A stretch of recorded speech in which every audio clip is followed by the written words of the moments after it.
Hey, business-minded mama. I'm so grateful that you are here and that you are ready to grow an authentic community and scale your impact. Hi, I'm Stephanie Parenza, the voice behind Business-Minded Mama podcast, local and small business advocate, and entrepreneur.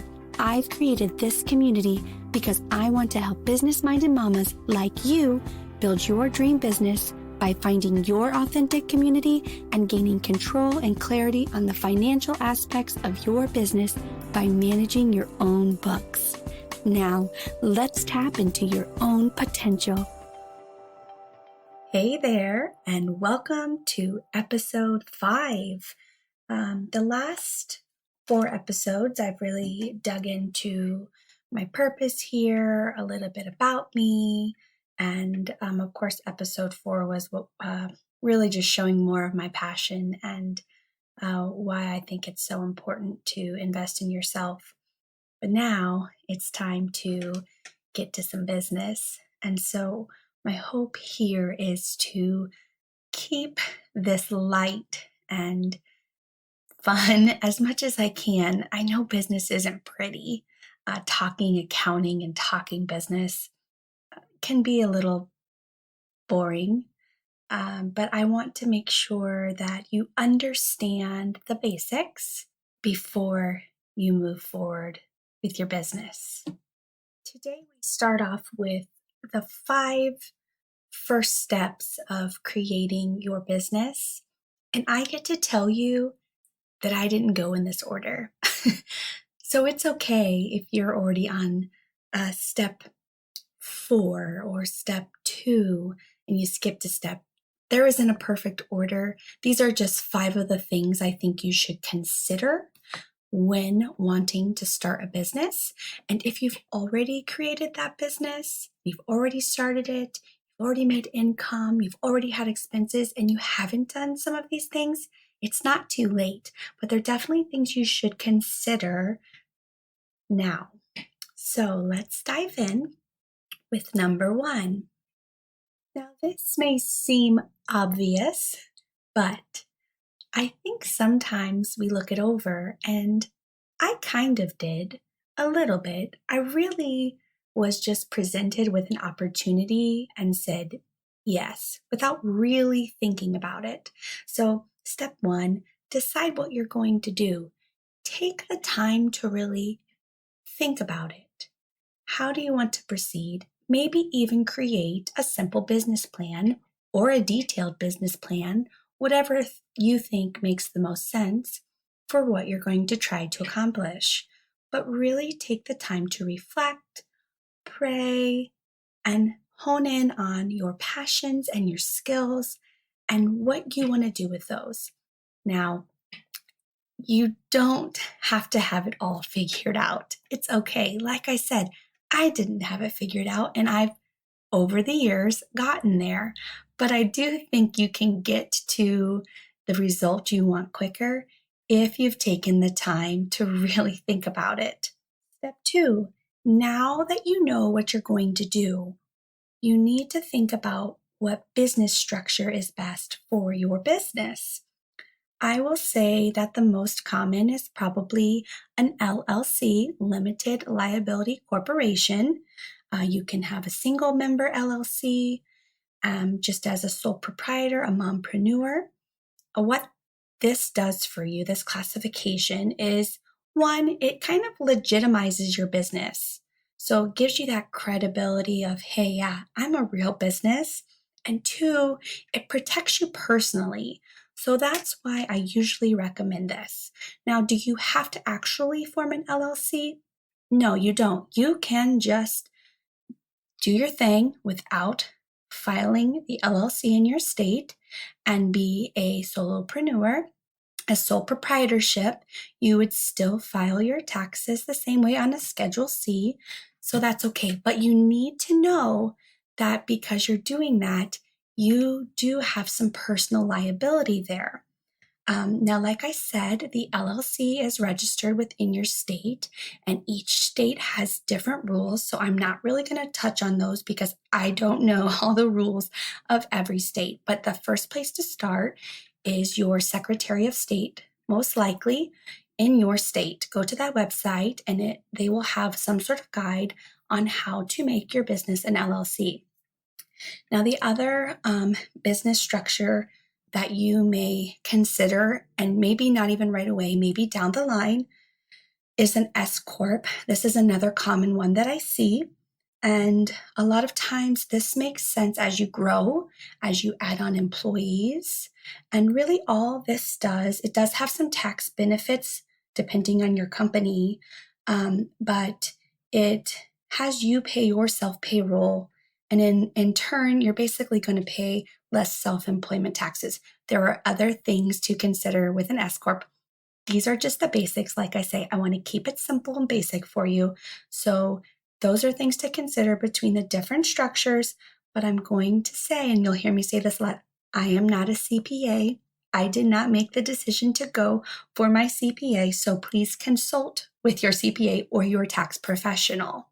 Now, reflecting back on my business law course during college, and also a friendly reminder from a legal professional here and a friend, you need to make sure you have a good operating agreement.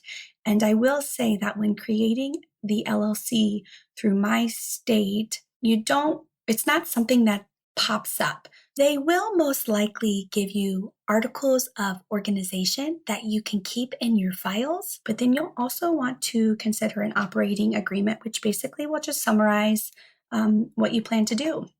So my advice here is you can seek some free resources on the internet, or perhaps take the step of having a lawyer or legal professional help you out with this. That is what I chose to do, just to make sure I have all my ducks in a row.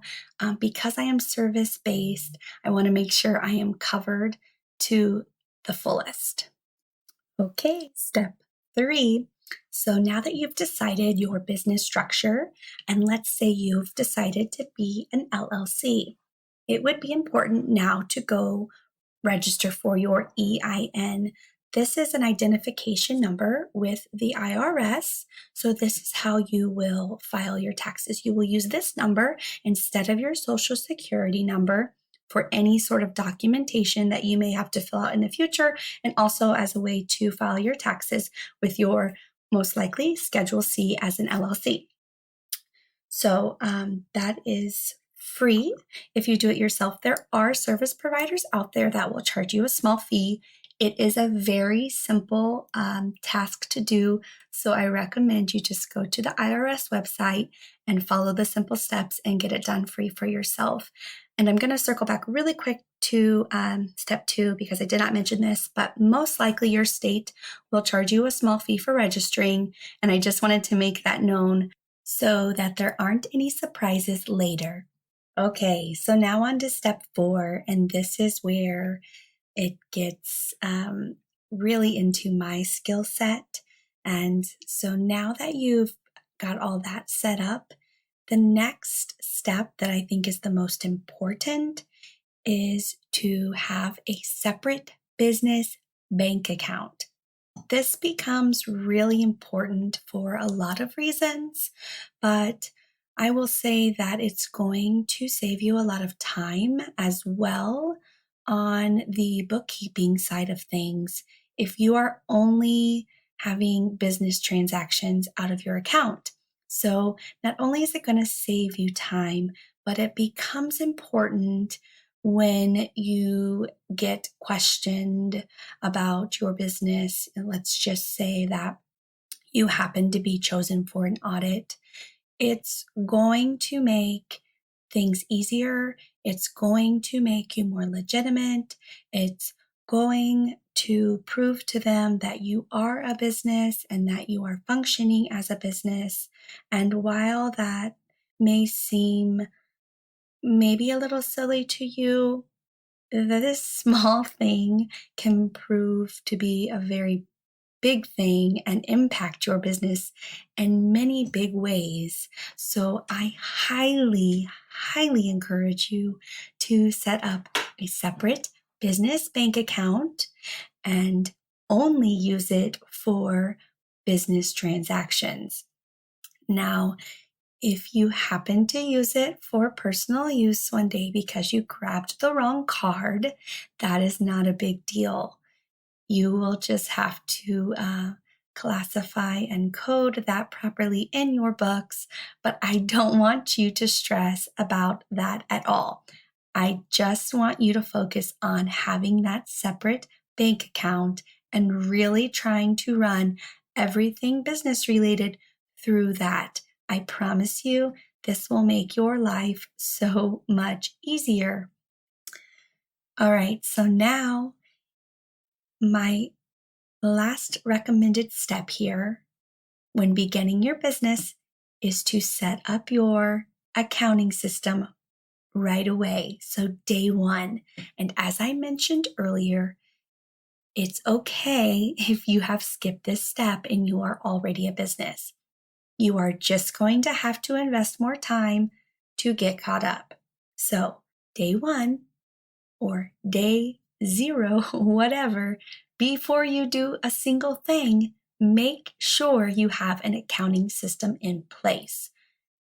I am a big proponent of QuickBooks, more specifically QuickBooks Online, and you will hear me talk about this program here on this podcast or on my blog because I do think it is super user-friendly and it is very reasonably priced. So I know that a lot of the pushback I get from clients is the cost.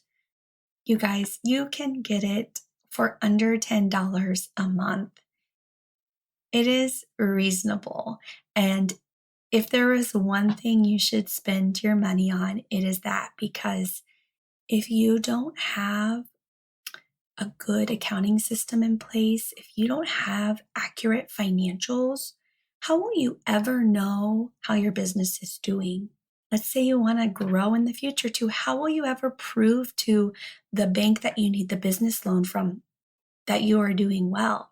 It is so important and crucial for any successful business to have their accounting system in place. So invest in that on day one. So there are many other things you could consider when starting your business, especially given different industries and paths that each of you may take. But these are my 5 basics, the things I definitely think you should either consider or do when starting your business. Setting it up the right way at the beginning will save you a lot of time and heartache later.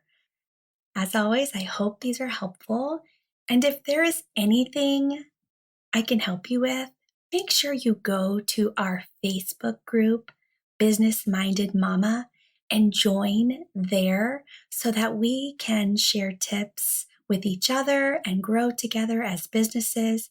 I will be in there each day looking to see if anyone has a question or needs some advice, and I will try to show up with some other basic tips and knowledge for you each week so that you can continue to grow and chase your dreams. Did you like what you heard on today's podcast? Or do you know a business-minded mama that could benefit from hearing this? Take a screenshot and share this with your community. And don't forget to give me a review. Want to chat more? Find me on Facebook in the Business Minded Mama Facebook page, or on Instagram at Mrs. and Sis, or through my website, www.businessmindedmama.com.